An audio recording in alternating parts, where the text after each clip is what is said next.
Olá, vamos então dar continuidade à nossa série de estudos na série Sem Desculpa, na carta de Paulo aos Romanos, capítulo de número 1, versículo 16 ao versículo de número 21. Vamos estar meditando então no versículo de número 18. Antes, eu gostaria que você, desde já, se inscrevesse no nosso canal, compartilhasse e também deixasse o seu like, deixe o seu joinha, para que possa ajudar o nosso canal.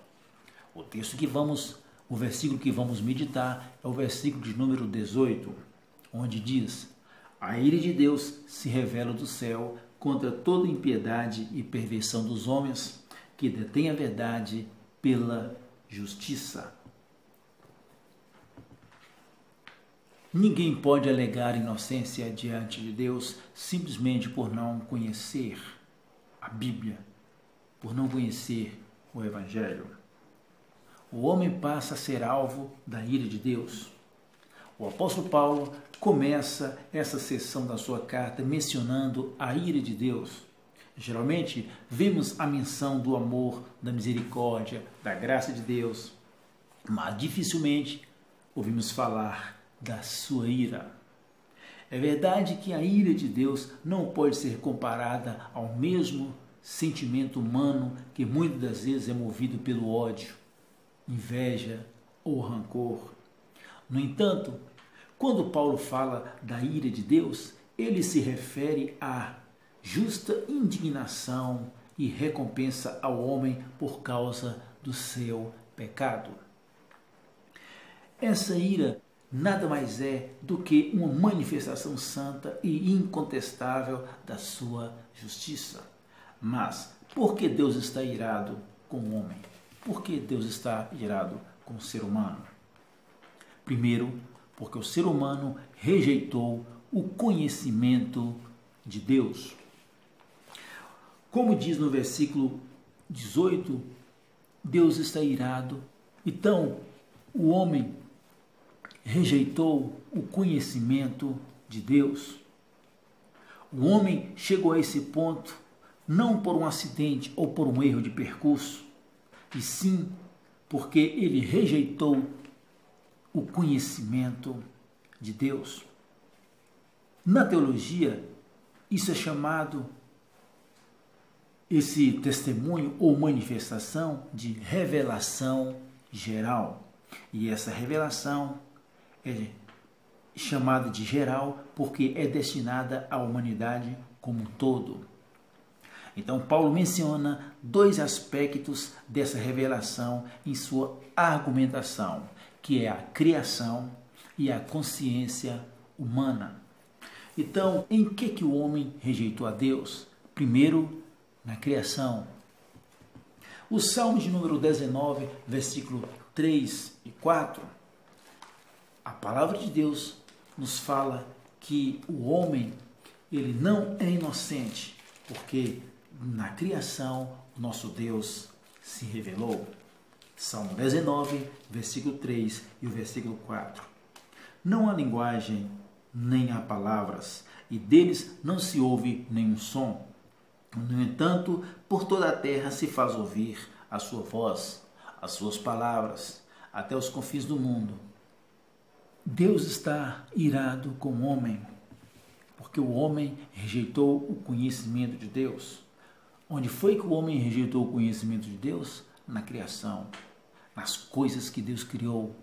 O homem hoje, ele atribui a criação a um Big Bang, a uma evolução. Fala que o homem é um ser em evolução, e isso não é verdade. Deus criou o homem, está escrito lá em Gênesis capítulo número 1. Então, na criação, o homem rejeitou a Deus. Na criação, o homem não reconheceu Deus como o seu Deus. Segundo, na consciência. Quando que o homem deixou de conhecer a Deus? Na criação e na sua própria consciência. Em Romanos capítulo número 2, a palavra de Deus nos diz que a Bíblia, a palavra, As coisas de Deus estão gravadas na consciência do ser humano. Versículo 15, Romanos 2, 15. Estes mostram a norma da lei gravada no seu coração, testemunhando-lhes também a consciência e os seus pensamentos, mutuamente acusando-se e defendendo-se. Então, na criação, o homem não reconheceu a Deus, e o homem também, ele não reconhece a Deus, ele rejeita Deus pela sua própria consciência. Paulo, no entanto, aponta para uma segunda maneira como se manifestou ao homem. Então, Deus se manifestou ao homem na sua própria consciência. Lá no seu interior, o homem, ele tem na sua consciência que há um ser superior a ele. Então, Paulo aqui ele se refere a um ser humano como alguém que tem uma norma da lei gravada no seu coração, cuja consciência dá testemunho. Então, a própria consciência do ser humano, porque a lei está gravada no seu coração. Então, esses dois pontos mostram que o homem rejeitou o conhecimento de Deus, tanto o adquirindo por meio da criação, como aquele que advém do seu senso moral. Daí a razão da ira de Deus sobre o homem. Ele não desobedeceu a Deus por acidente, e sim propositalmente, pois desprezou todo o conhecimento que Deus deu de si mesmo. Quando foi que o homem rejeitou o conhecimento de Deus? Na criação. Quando ele não reconheceu Deus como o Criador de todas as coisas. E também na sua própria consciência, porque a palavra de Deus está cravada no coração de todas as pessoas, como diz aqui as Escrituras. Hoje nós vamos ficar por aqui. O próximo vídeo vamos estar trazendo mais um pouquinho desse assunto. Todos somos culpados diante de Deus. Todos somos responsáveis pelos nossos atos. Que Deus te abençoe e não se esqueça de se inscrever no nosso canal, deixar o seu like e também compartilhar para que outras pessoas também cheguem ao conhecimento desta palavra. Um abraço e até a próxima, se Deus quiser.